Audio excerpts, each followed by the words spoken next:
لوگ بولتے ہیں نبی پاک صلی اللہ علیہ وسلم کو علم غیب نہیں ہے. تو میں پوچھا بہت اچھی بات ہے رے بھائی، کہ تیری تحقیق بہت زبردست دکھ رہی پٹھے. میں بولا حضور کو علم غیب نہیں ہے تو یہ تو بول دیا، ذرا اتنا بول جنت ہے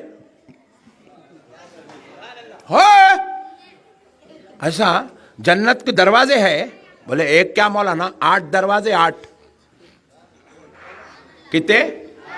زور سے بولو. 8 دروازے. میں بولا ایک ایک دروازے کی کچھ چوڑائی کا ذکر ہوئے؟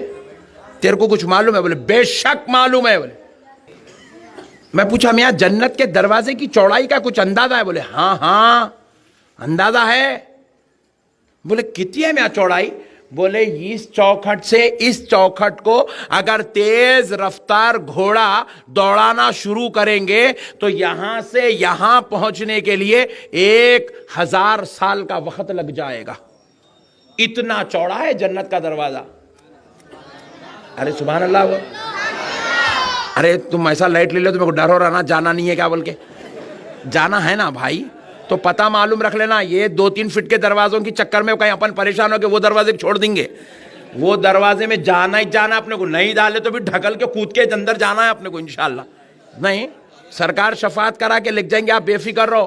اتنا چوڑا دروازہ ہے. میں پوچھا میاں تو اب بھی بولا حضور کو علم غیب نہیں ہے، بولا پھر تیرے کو جنت کے بارے میں اتنا کیسے معلوم؟ دیکھ کے آیا؟ میں پوچھا دیکھ کے آ؟ نہیں. پھر تیرے کو کون بولے؟ امیر صاحب بولے. ارے والا ویری گڈ پٹھے. امیر صاحب کو کون بولے؟ Point to be noted. امیر صاحب دیکھ کے آئے. امیر اتنا امیر ہے یہاں سے 4 مینار کو نہیں جا سکتا، جنت کو کہاں سے جائیں گا؟ امیر صاحب دیکھے؟ بولے نہیں دیکھے. پھر اتنا چوڑا دروازہ ہے. ٹینشن میں آ گیا. بولے نہیں ہمارے امیر صاحب. بولے امیر صاحب کو کون بولے؟ بولے فلاں مولانا. بولے مولانا کو کون بولے؟ اوپر چلنا پڑے گا، حدیث پاک میں پڑھے. میں بولا حدیث بولتے کس کو؟ قرآن میں تو لکھا ہوا نہیں ہے جنت کا دروازے 8 ہے. قرآن میں تو لکھا ہوا نہیں ہے ایک ایک دروازہ اتنا چوڑا ہے. قرآن میں یہ تو لکھا ہوا نہیں ہے کہ دیوار یاقوت و زمرود کی بنی ہوئی ہے. یہ بھی لکھا ہوا نہیں ہے کہ وہاں پر حورین کی ایسی کیفیت ہوں گی، اس شان سے ہے، اس انداز سے ہے. یہ ان کی حسن ہوگا، یہ ان کی خوبصورتی ہوگی، یہ ان کا انداز ہوگا، یہ ان کا جمال ہوگا، یہ ان کی کیفیات ہوگی. یہ تو قرآن میں لکھا ہوا نہیں ہے. پھر یہ کہاں ہے؟ تیرے لوگوں نے کہاں سے پڑھا؟ بولے حدیث میں پڑھا. بولے حدیث بولتے کس کو؟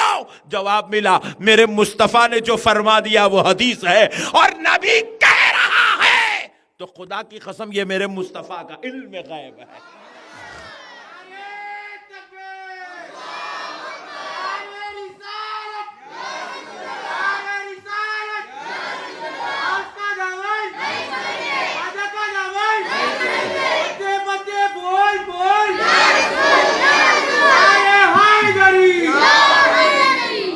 نہیں اچھا. ایک صاحب بولے ارے حضرت حضور معراج کو گئے تھے نہیں، جب دیکھے جنت کو آ کے بولے اوفو کتنا ڈینجر پیس ہے. دیکھے پہلے تو معراج مانتا نہیں تھا، اب علم غیب سمجھائے تو وہ رہا معراج کو گئے تھے نہیں، دیکھ کے آ کے بولے.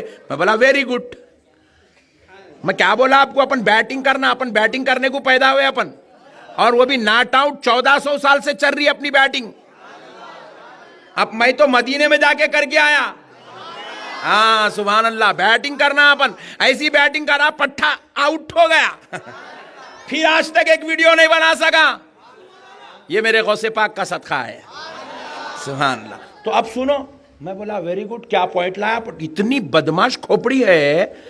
بول رہا نہیں حضور وہ معراج کو گئے تھے نہیں، جب دیکھے دیکھ کے بول رہے. بولا ہاں ویری گڈ. دوزخ کے بارے میں کچھ بول سکتا؟ بولے ہاں مول صاحب دوزخ میں ایسے ایسے ایسے ایسے گڑھے ہیں، 1000 گڑھے ہیں، بہت خطرناک عذاب ہے، آگ لگی ہوئی ہے، سانپ ہے، بچھو ہے. میں بولا کون دادا دیکھے؟ جنت بولے تو بول رہا معراج میں حضور دیکھے، اب دوزخ میں تو حضور نہیں دیکھے نا. دوزخ کو حضور گئے تو نعوذ باللہ تو نہیں بول سکتا نا. پھر میرا نبی بتا رہا ہے تو اس کے رب نے اس کو علم غیب کا مالک بنا دیا ہے. اور پھر میں یہی نہیں، صرف دلائل یہ نہیں، اب قرآن سنو، رب فرماتا ہے وَمَا هُوَ عَلَى الْغَيْبِ بِضَنِينٍ، اور میرا نبی غیب بتانے میں بخیل نہیں ہے، کنجوس نہیں ہے، نبی دل کھول کے غیب بتاتا ہے۔ ارے ایسا غیب دان، ایسا غیب دان، ایسا غیب دان ہے میرا نبی، نبی کہتے ہی اس کو ہے جو غیب کی خبر رکھتا ہے۔ نبی، نبی، اب یہ نبی ہے نا، NABI، نون با یا نبی، اس کا کل آپ ڈکشنری کھول کے دیکھنا، نبی کا معنی کیا ہے؟ نبی کا معنی ہے غیب کی خبر دینے والا۔ نبی کہتے ہی اس کو جو غیب کی خبر دیتا ہے۔ ارے اتنا کھلا کھلا، بھائی یہ دیکھو مسجد بولتے سجدہ کرنے کی جگہ، نہیں جی نہیں ہوتی، وہ مسجد ہے، سجدہ کرنے کی جگہ نہیں ہوتی۔ مینٹلی ریٹائرڈ قوم ہے کیا یہ؟ ایک طرف بول رہا اللہ کے نبی، پھر بول رہا علم غیب نہیں ہے، دیوانہ ہو گیا کیا؟ نبی بولا تو علم غیب ماننا پڑے گا، نبی بولا تو علم غیب ماننا پڑے گا، اور جب تو اگر علم غیب نہیں مانتا تو پھر نبی بولنا چھوڑ دے، کیونکہ نبی کہتے ہی اس کو ہے جو غیب کی خبر رکھتا ہے۔ نہیں، سورج بولے تو ماننا پڑے گا اجالا ہوتا، آپ بولے سورج نکل کے 2 گھنٹے ہو گیا اور اندھیرے کا اندھیرا چھایا ہوا ہے، تو آپ بولیں گے ہی از مینٹلی ریٹائرڈ، اس کو مینٹل ہاسپٹل شفٹ کر دیا جائے۔ کیوں؟ کیونکہ جب سورج نکلتا ہے تو اجالا ہوتا ہے، نبی کہتے ہی اس کو ہیں جس سے علم غیب ہوتا ہے، جس کو علم غیب نہیں ہے اس کو نبی نہیں بولتے۔ نبی کا معنی ہی ہے غیب کی خبریں دینے والا۔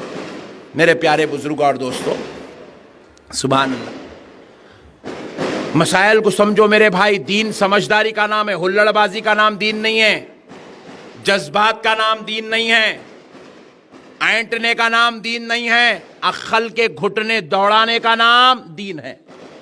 عقل کے گھٹنے یہ میدان میں دوڑانا، دوڑائے تو دین سمجھ میں آتا، مسائل معلوم ہوتے، اسی لیے رب کہہ رہا لِتُؤْمِنُوا بِاللَّهِ وَرَسُولِهِ، اے لوگو ایمان لے آؤ اللہ پر اور اس کے رسول پر۔ اسی لیے الحمدللہ ہم فخریہ طور پر اعلان کرتے ہیں، ہماری مسجد کو آؤ، ہماری مسجد میں یا اللہ لکھا ہوا ہے تو ساتھ میں یا محمد بھی لکھا ہوا ہے، کیونکہ ہم صرف اللہ پر ایمان نہیں لائے، ہم اللہ پہ بھی ایمان لائے، پیارے مصطفیٰ پہ بھی ایمان لائے۔ ہماری مسجد میں ادھر اللہ اکبر لکھا ہوا ہے تو اس کے ساتھ میں یا رسول اللہ بھی لکھا ہوا ہے۔ ہماری مسجد میں لا الہ الا اللہ ہے تو محمد الرسول اللہ بھی ہے۔ ہماری مسجد میں الحمدللہ کی رب العالمین کی صدائیں بلند ہوتی ہے، ان صداؤں کے ساتھ جب ہم اپنے رب کی تعریف کرتے ہیں تو پھر یا نبی سلام علیکہ کہہ کر مصطفیٰ کی بارگاہ میں سلام کا نذرانہ بھی پیش کرتے ہیں۔ ہماری مسجدوں میں سبحانک اللہم و بحمدک و تبارک اسمک کہہ کر جب رب کی تعریف ہوتی ہے تو السلام علیکہ ایہا النبی و رحمت اللہ و برکاتہ کہہ کر پیارے مصطفیٰ پر ہم جو ہے سلام کے نذرانے پیش کرتے ہیں، کیونکہ ہم صرف اللہ پر ایمان، ہم اللہ پر بھی ایمان لائے، پیارے مصطفیٰ پہ بھی، زور سے بولو، پیارے نبی پر بھی ایمان لائے۔ اب